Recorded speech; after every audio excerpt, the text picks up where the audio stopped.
RTV6's mission with hiring Hoosiers is to provide you with the connections to jobs, resources, and all training. Today, RTV6's Lauren Casey is looking at a one-of-a-kind program in Monroe County, a program in demand to deal with the aging baby boomer population right here in Indiana. I just really fell in love with it because I've always wanted to be a nurse, and I thought it was a perfect opportunity for me. Mackenzie is a health science student taking part in a special program at Hoosier Hills Career Center, and she has big plans for her future. Graduate high school and go to college and hopefully become a nurse. Oh, I love it. Audie Page is her classmate. She says they're covering a wide variety of medical topics like terminology, but working with a certain group of people is what she has enjoyed the most. Definitely the Alzheimer's and dementia training. And we went to a nursing home and we got certified for Alzheimer's and dementia training, and that was my favorite part. Hoosier Hills is located in Bloomington. The Career Center serves nearly 700 students across several counties, including 9 different area high schools. Part of what they have to offer health science students is Alzheimer's and dementia training for caregivers. We had a conversation almost 2 years ago about the need for improving healthcare across the board. Hoosier Hills partners with the Alzheimer's educators with IU Health Bloomington for this specialized training. We see such a need working with the long-term care community, whether it's facilities, long-term care facilities, or home care, that there's just such a lack of caregivers, and also caregivers that really understand dementia. And I think it's really amazing that we're watching healthcare change right before our very eyes. Absolutely. What started out as a pilot program is now winning awards and becoming a model for other career centers across the region.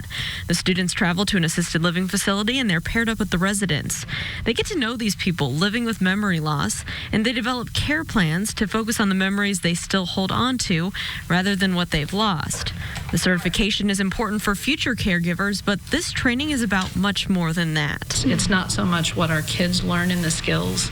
That's a great part of it, but the fact that they have those connections with the adults struggling with dementia, that's when you see that they get it.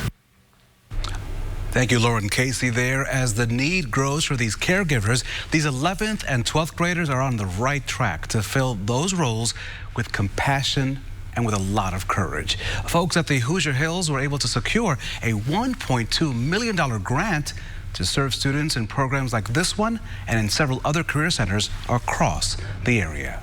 Happening this Friday at the Indiana State Fair, it's not only opening day or RTV6 day at the fair, the fairgrounds is also hosting an Intern Extravaganza to help Hoosiers develop their career skills. RTV6's Amanda Starantino joins us with a local expert and the effort to connect you with resources year-round. We are now joined with Mike Slocum, the Executive Director of Indiana Internet with the Chamber of Commerce. And Indiana Internet is helping a lot of students out here learn kind of some job placement skills and getting a head start on their careers. What does Indiana Internet do? Well, our primary job is to match as many students and employers as possible around the state, matching Indiana students with Indiana companies to be able to, what we hope is intern locally, so they'll be more likely to work locally when they graduate. And stay local, too. We want people to stay in Indiana with this. Absolutely, that's correct. And I think what's really great about Indiana Internet is finding an internship is really hard. A lot of people have to do it, and it's such a wide variety of things you can do, and it's hard to focus in on one thing. And Indiana Internet puts everything in one place. Talk about how that works. We have a marketplace or a portal at indianaintern.net that brings our students and employers together into one place. We had over 11,000 students searching in the spring. We had well over 1,000 position postings as well, just for summer internships, so being able to search for different size companies, types of companies all around the state in one place.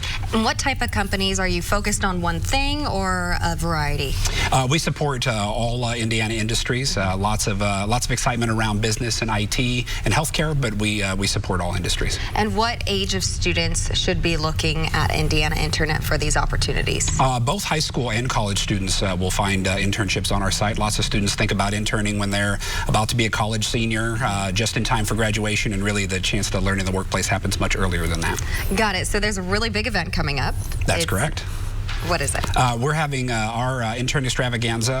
It's a intern networking event and really a celebration of the entire internship experience. We're partnering with longtime internship partners at the Indiana State Fair, hosting on Friday, August 2nd. We're going to spend the morning out, opening morning of the fair. Interns being able to network with one another, learn great ways to wrap up their experience, and be able to then see the greatness that is the Indiana State Fair. So for this extravaganza, is it just for students who did Indiana Internet programs, or any student that's interested? Any student who's interning and from anywhere in the state can come join us on that day. If you found us through internet, that's fantastic, but if not, still a great way to celebrate your experience. Just wrapping up, come join us on that day. So companies who may see this interview and are interested in being a part of this, who should they reach out to, and can they still join in on this? Absolutely. We support internship experiences all year round, not just in the summer. Employers can track me or my team down at indianaintern.net, be able to reach out to us that way. Okay, and where should students sign up? Students come to the same spot. Indianaintern.net can create an account in just a matter of minutes and be able to see. We, at this moment, have over 500 postings, most of which for fall, so it's not too late to find an internship for this fall. That's great. Internships go all year round. They sure do. Don't just think of it for summer. Okay, thank you, Mike, for joining us. And for more information on the extravaganza, go to hiringhoosiers.com. And thank you so much. I'll see you tonight on the news at 11. Dozens of new jobs will soon be available in Fishers. Anvil plans to create up to 41 positions by the end of 2022. The company develops software to help reduce and prevent injuries for workers in hazardous environments. Anvil will move into an office building in the 11,000 block of Lantern Road by the end of August. We're told the new jobs planned are high-wage positions. You can find more job openings plus information about Friday's Intern Extravaganza, of course, right here at hiringhoosiers.com under the Career Resources section for you to find all of that great information. But still ahead on the news at 7, an annual study spells out good things for Indiana in this key sector of the employment. Why this report says we're leading the charge in this specific industry. As we take a look outside, it's just simply gorgeous. That and much more when Hiring Hoosiers continues right here on RTV6. In 77. Let's keep talking Hiring Hoosiers. New research backs up what many of us already know about Indiana's manufacturing industry. A report from Ball State University says Indiana leads the nation in terms of manufacturing employment and global reach of the goods produced here. Ball State's Center for Business and Economic Research analyzes the manufacturing sector in every state. This year's study says we're doing great, not only in manufacturing, but as well as in logistics. That refers to the management of the flow of products between here and where they're consumed. We have a lot of warehouses, a lot of truck drivers, and they all need more people. So give them a call. We'll talk about that on Tuesday.